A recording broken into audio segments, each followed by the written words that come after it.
beautiful people, welcome back to my channel. On the 14th of July 2025, Seth and I found out that I was pregnant, and I'm just remembering the morning of and how much, like before taking the test, how much we laughed and like we made a bet. It was like, if I'm pregnant, we're going to Italy. If I'm not pregnant, still going to Italy. Wait, actually I think the bet was that if I take the test, right? So I didn't want to take the test, even though I was 7 days late for my period. Because I remember checking the one day on my app and I was 3 days late, and I remember being like, that's fine, that's normal, it's on its way. And for days and I was telling Seth, like, my period's on its way, let it be known. And then 2 minutes, my app says 7 days late.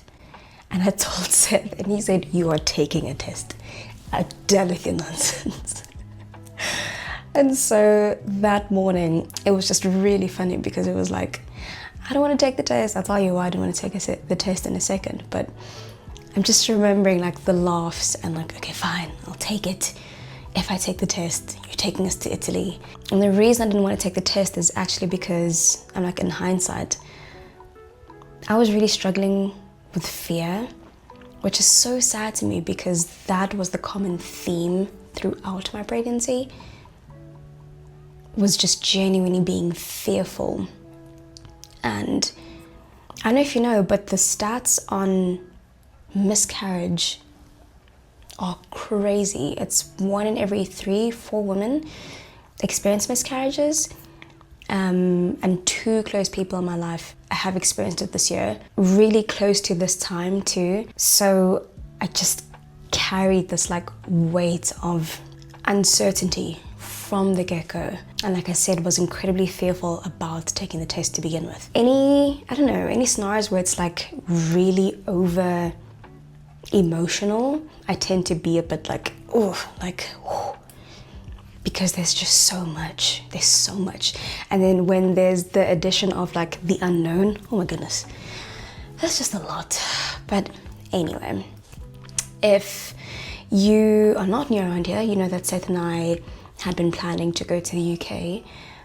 So we had found out the Monday before and we're leaving for the UK the Thursday. There was just a lot going on, and a lot of things felt incredibly rushed. But something that gave me a whole lot of hope was remembering that my word for the year is fruitful.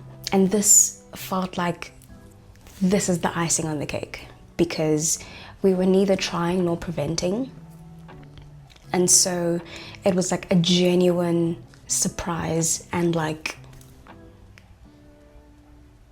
just like the best surprise. But unfortunately, after weeks of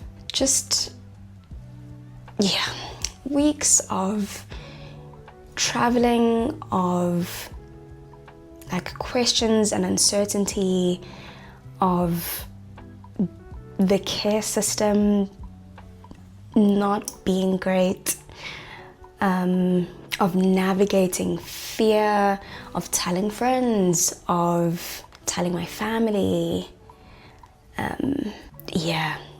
of wrestling with the Lord. We then went to the gynae at 11 weeks, and she confirmed that we unfortunately lost the baby at 8 weeks,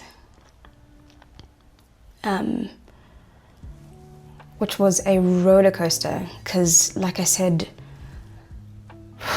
just all of those weeks were incredibly difficult and were just a massive roller coaster of so much joy and so much sadness, so much excitement, so much fear and uncertainty, just so much of everything constantly.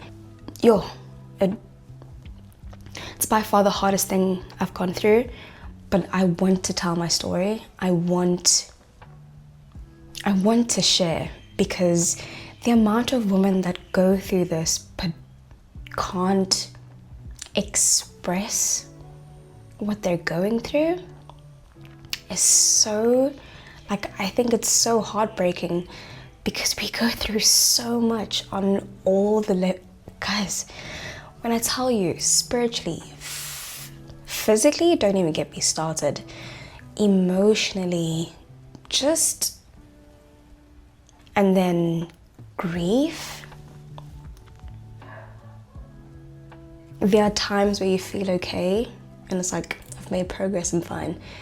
And then the very next day, or even the same day, you just crash and it's like, yo, woo. So I want to tell my story. I want to share and hopefully shed light, hopefully encourage another woman who's going through the same thing.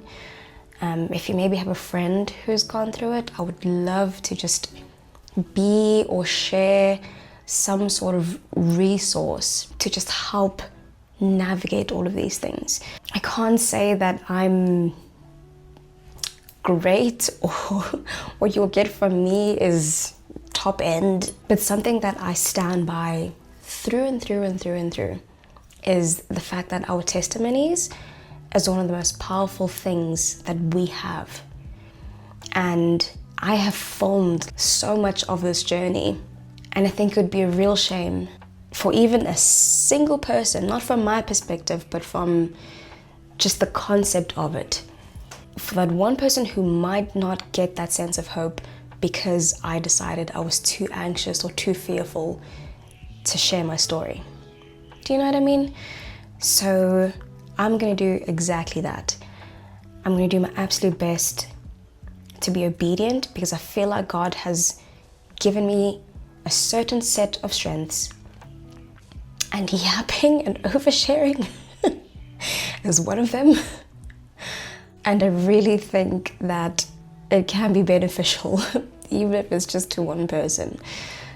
So if you will have me, I'm going to share my journey, our journey of joy, of loss, of excitement, of grief, of community, of encouragement, of anxiety, just the whole lot of it, because it has been a crazy couple of months and I'm still healing. I don't know that I'll ever truly heal from this, but when I tell you I feel way more like myself than I have in months, it's crazy.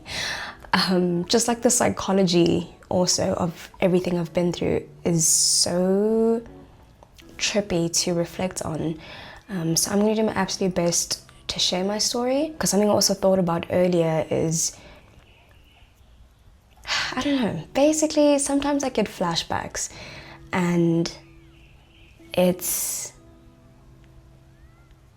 difficult because obviously flashbacks aren't fun when it's high-key traumatizing things, but it also makes me realize how much I've forgotten, and it seems like it's out of genuine like survival, because I'm also like, if I was constantly thinking about everything I've been through, I would be in the pits.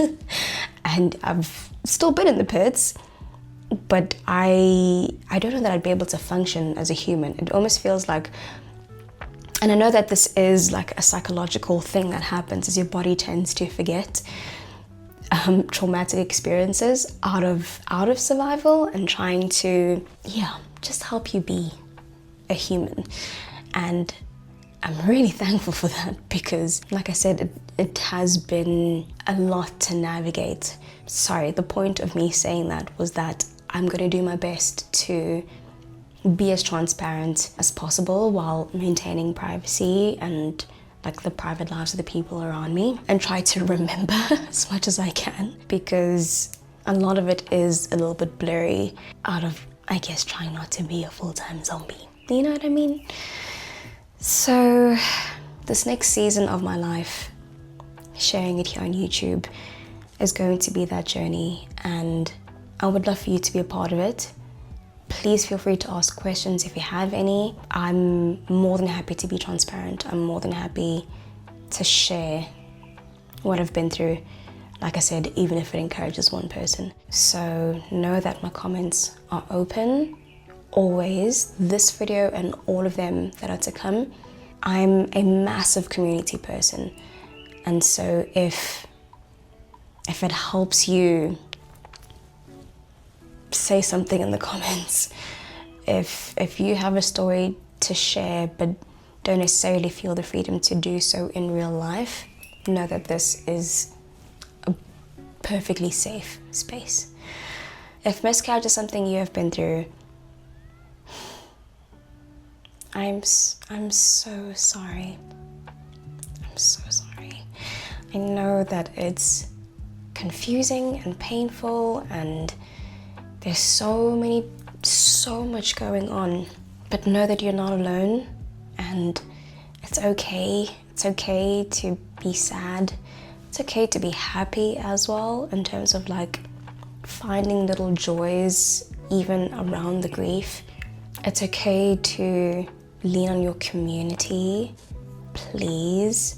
I know how incredibly isolating going through this is and can be, but something I have found to be true. I've known it to be true, but in this season in particular, I've definitely found to be true, is that isolation is not, it's not the one. The amount of women who don't talk about their loss, which I'm like, listen, every person has their experience, and if you don't feel like you've got the strength to talk about it, there's no pressure to talk about it, because it's also a lot. But I would encourage you to find your community, find the people that you do feel like you can just, because the enemy isolating us and just saying negative things and reiterating like our fears, our anxieties, it's so real. So I really would like to encourage you to speak about it, because that is something that has been an incredibly massive contributor to my personal processing of it all. But it's gonna be okay. I promise it's going to be okay. God loves you so much. There's so much purpose in where you're at and what you're going through, and He remains good. In the good times, in the bad times, He sits apart and knows us deeply.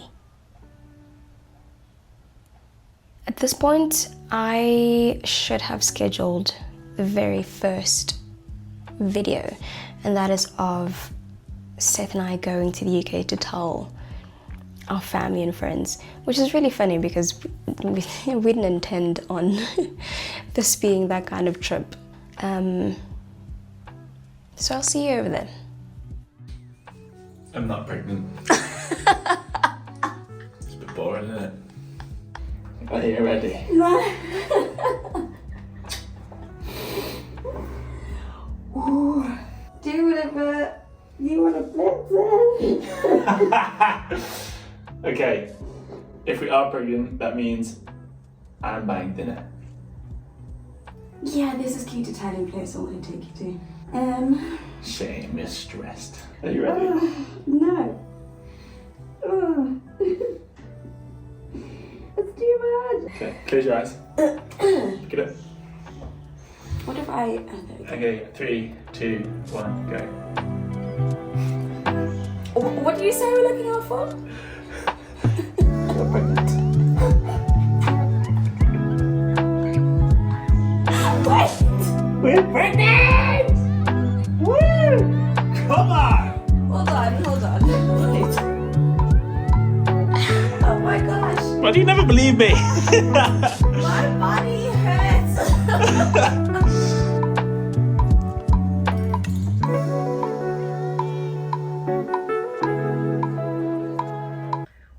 you sure? Did you read the instructions? I did. I didn't read